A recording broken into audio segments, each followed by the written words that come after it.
she almost looked like a carrot. She had a lot of skin was very yellow from that from eating so many carrots. And after I lived with my mother and father, and I read the newspaper daily, looking for any news that would tell me about the 15th Air Force and what they were doing, and if they were in the if they were having combats with the Nazis. And so I spent a lot of time doing that. And also my brother was in the service, and he had worked his job before he went in the service was with the telephone company. So that's the part that they put him in, was the telephone communications, and he was always first in an area, and of course that was a very dangerous kind of assignment, because he the area had not been cleared of the enemy, and he had to report where if he saw any enemy, and that was very dangerous, and he had a wife and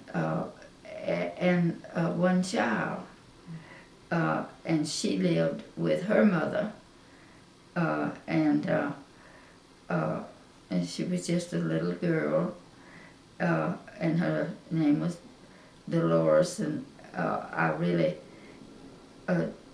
really did enjoy being around her, because I knew that that I was going to have a child, and it sort of bonded us because of that. But at that time, they were not able to tell whether or not it was you were carrying a female or male. So I didn't know what to expect, and so time went on, and I just carried on daily activities, and helped my mom as much as I could, and she didn't require a whole lot of help because she was already a seasoned cooker. And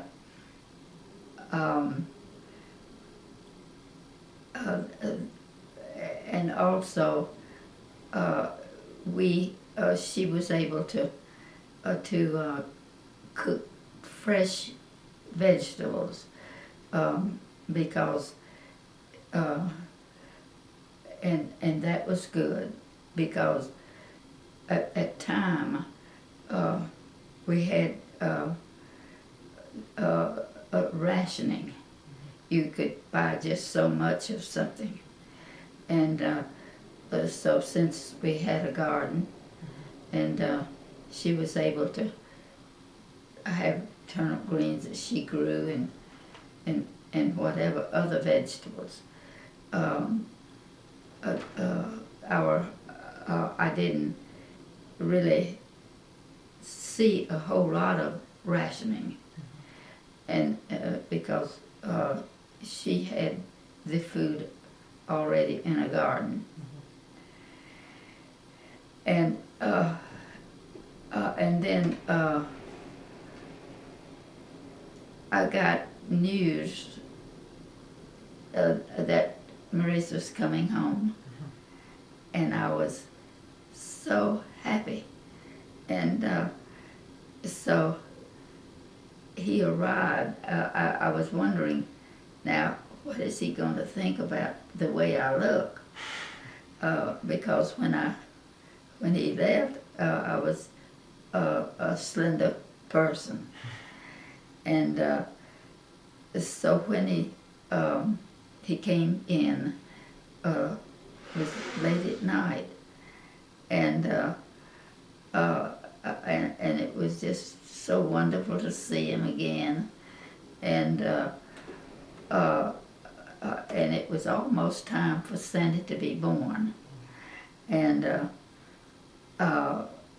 so he was in the station in, let's see, Florida somewhere.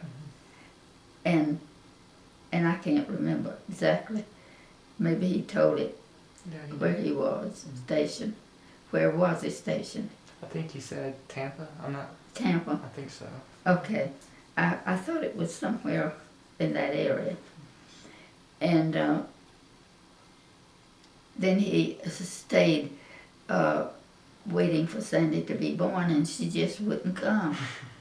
And so he went back to his base, and then I think I called him and let him. I thought it was time for Sandie. She acted like she was ready to come, and so he came back and stayed until she was born, and it was quite an experience birthing a first child, but it was but I had a good doctor that took care of us, and Sandie was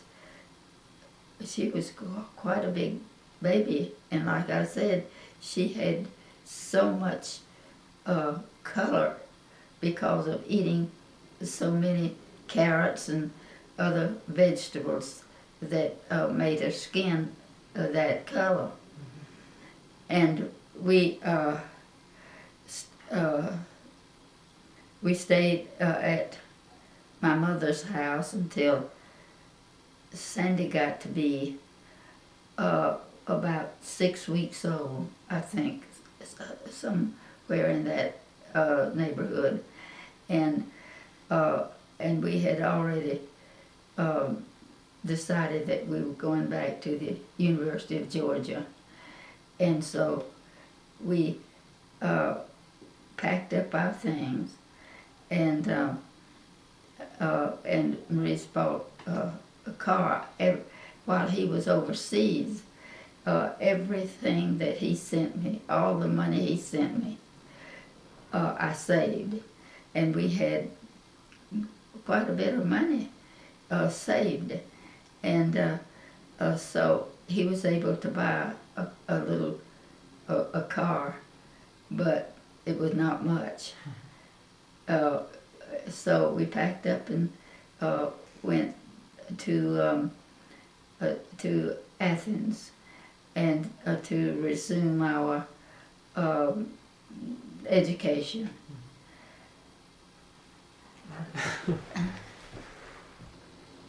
Okay, when I came back, we went to school on the GI Bill.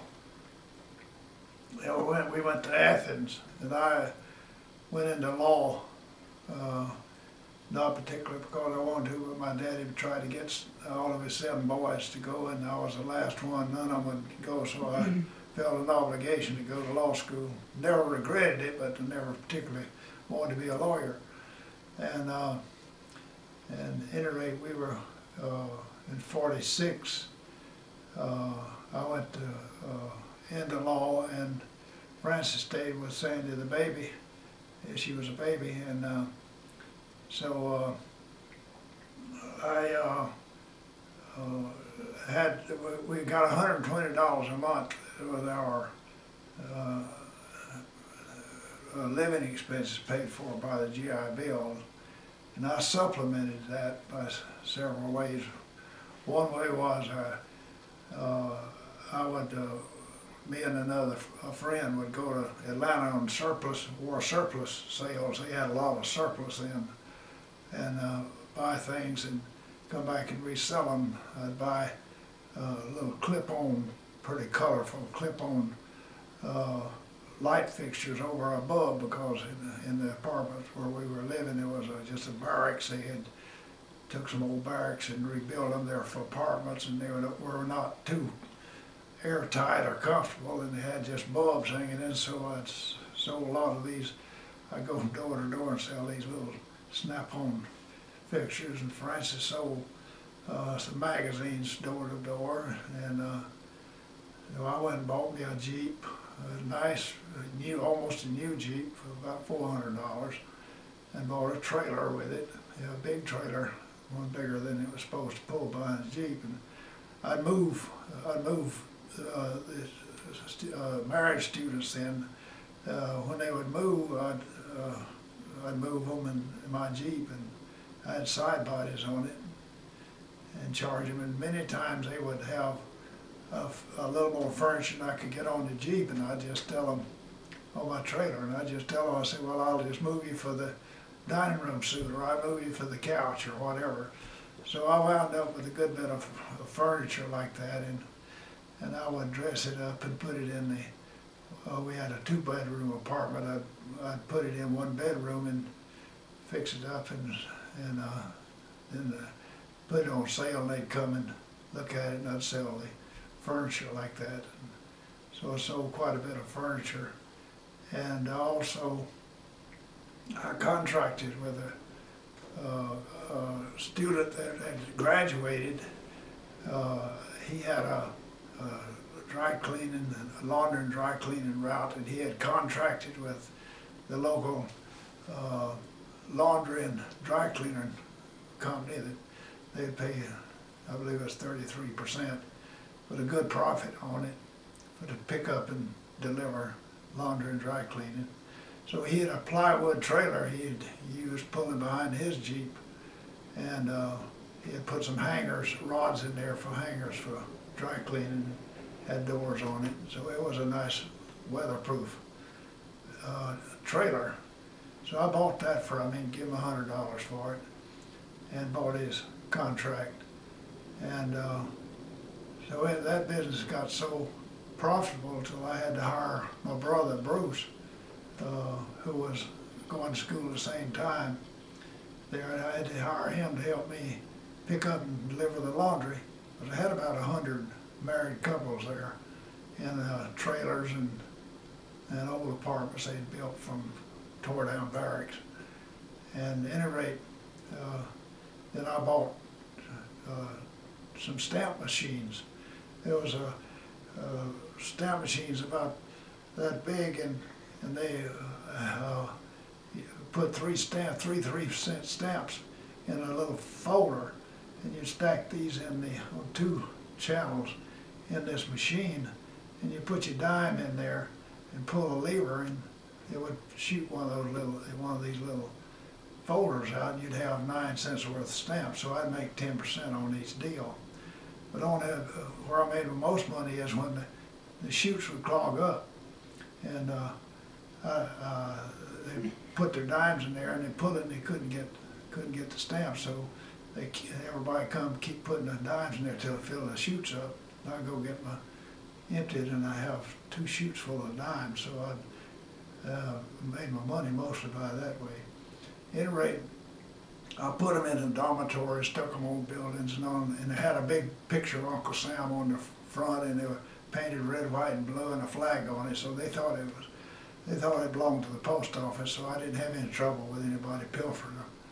And they had 25 of them, and I used my bicycle to make my rounds every week. And we'd roll the money and fill the little folders, me and Francis.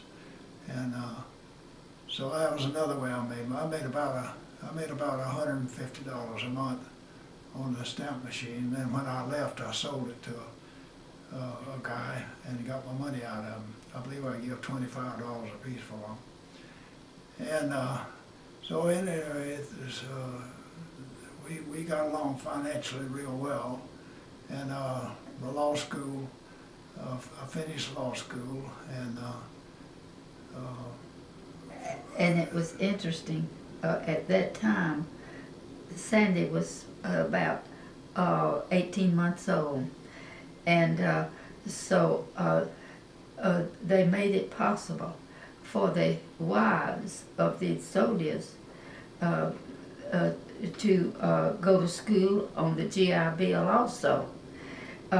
So we found an agency we thought was a good agency to take care of Sandie, and I went back to school, and I really enjoyed going back to school at that time because I had not quite finished my degree when I started traveling with him when he was getting his training. And so it took about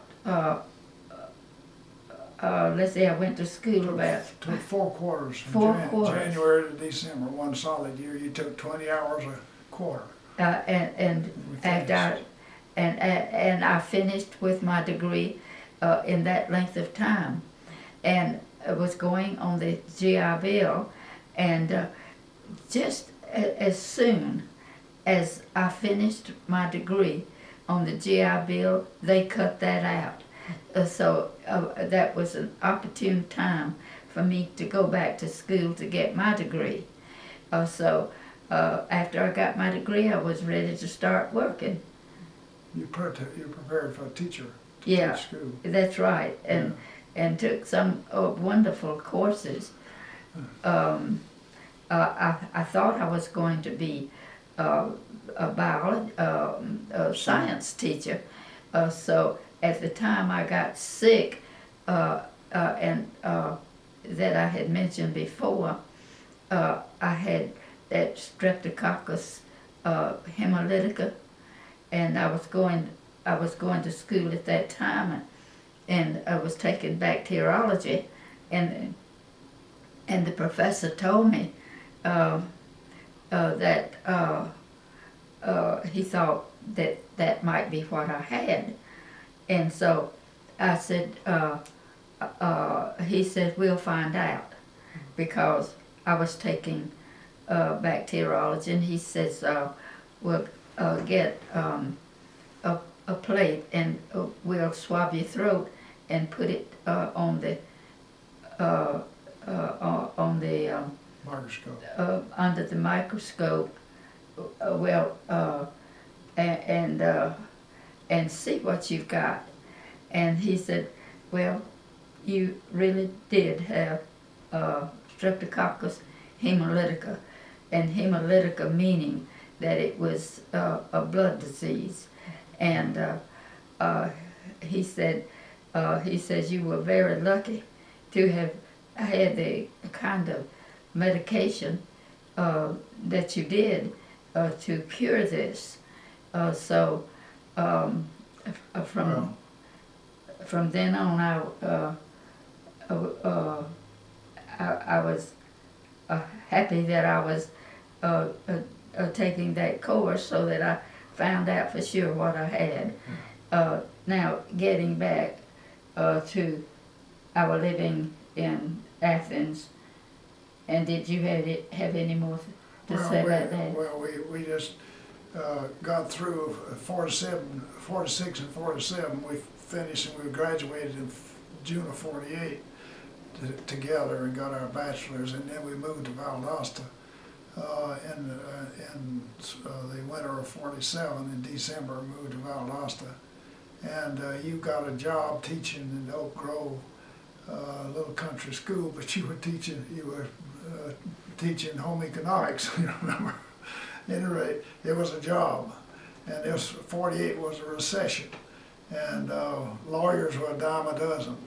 And at any rate, I finally found a job working in an auto store. And it was a job that they call a manager training. It was a government subsidized job. In other words, the government would pay half the salary. So I made $50 a month, and the government paid 25 of it, and they paid me 25. So that got us through a while. And so then we moved to Ray City, and I went to got a job at my old school there in Ray City, teaching 6th grade, and after and Francis got a job teaching science, and we were both of us making $1,800 a year each, so the total income was $3,600, and I'd have to go to the bank in there a month and borrow $20 to make it out, but then I'd pay it back, and the next month I'd borrow 20 more. So at any rate, we made it through that. And but in the meantime, I got pregnant with Suzanne, at that time, and she was born while I had to stop work at teaching at Oak Grove, and she was born after we moved to Ray City. yeah, And she was a cute little girl. She was born in Valdosta, though. yeah. Okay, now we'll go on from there. Well, after I taught and coached, and then, and I got this wrong the other day, but at any rate, the next thing that the superintendent promised me, said, his visiting teacher, that was a truant officer, they called them visiting teachers back then, because the law was you had to go to school till you were 16. And I think that was a good law, it should be in effect today. And so he said, if you'll agree to take her place while she's off getting her master's for this next year, I'll give you a principal's job the next year. So I agreed to that, and I was visiting teacher, and that was quite an experience. I won't go into detail on that, but that was an experience of a lifetime, because I faced one man with his gun in his hip, him drunk, and I had to take him to court and all that, and it was quite an experience for me. But then after that, he gave me a job as principal in Enigma, a little town north of Nashville there in Berrien County, and we stayed there for a year. Francis was, again, as you taught. By then I was pregnant with Kathy. Yeah. And well, see, no, you're not yet, because that was, she was born in '54, wasn't she? yeah. No, she wasn't born there. It was after we would move back to Ray City.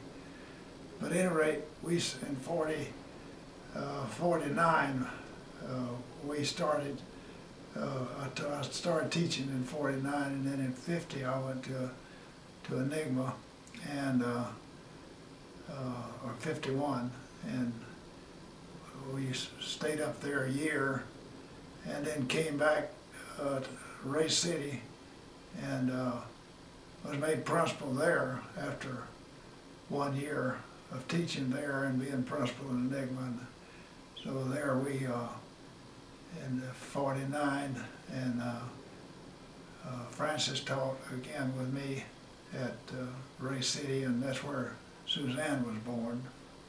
And at any rate, we stayed there I was principal and she was teaching science. And so we stayed there till they consolidated the schools in the county. And I believe that was 54. And I got a job as assistant principal to the county Barron High School. And they needed a librarian because I needed a librarian because my librarian died in that fall, and the superintendent talked Francis into taking the library in Nashville, Barron County High School. And that was after Kathy was born. Yeah, Kathy was born. She was about 18 months when when the job came open at the library, because I had experience working in the library at Georgia Southwestern, which I worked in the library there because I was working my way through school, and I begged him to let me apply for the job. So I did, and there was no a problem about me getting the job there as the librarian at Barron County High School, and I really enjoyed the job there. In fact, I have a picture that's in our file of photos of me sitting at the desks there in the library. Well, you went on to eventually get your master's in library science. So, but that came later on. But you got your bachelor's, and then you went back and got your master's in 50. That was 50 somewhere in the 50s. But at any rate, I went for 1 year. I was the assistant principal, and they had a principal came in from the Nashville High School as the principal, and he didn't work out because he couldn't keep discipline, and he was too. His ideas really didn't fit our community, and so they made me principal the next year, and I had 750 students and 32 teachers and janitors and lunchroom supervisor and lunchroom workers, and all. I was supervising 52 people with bus drivers and so forth. So I had quite a task on my hands, and we didn't have it was a new school, just now it was a year old, and we didn't have a gymnasium, we didn't have a football field or anything, so we started out building a football field the first year. And our first game, we didn't have a fence up, so we had people driving, walking in all the places, and I had all the teachers out collecting money. And they brought me the money, and I took it and put it in a bag and carried it to the bank. And then after that, we had us a fence around it, so we got organized. And later on, we had our band was practicing in the cafetorium. We had our auditorium was in the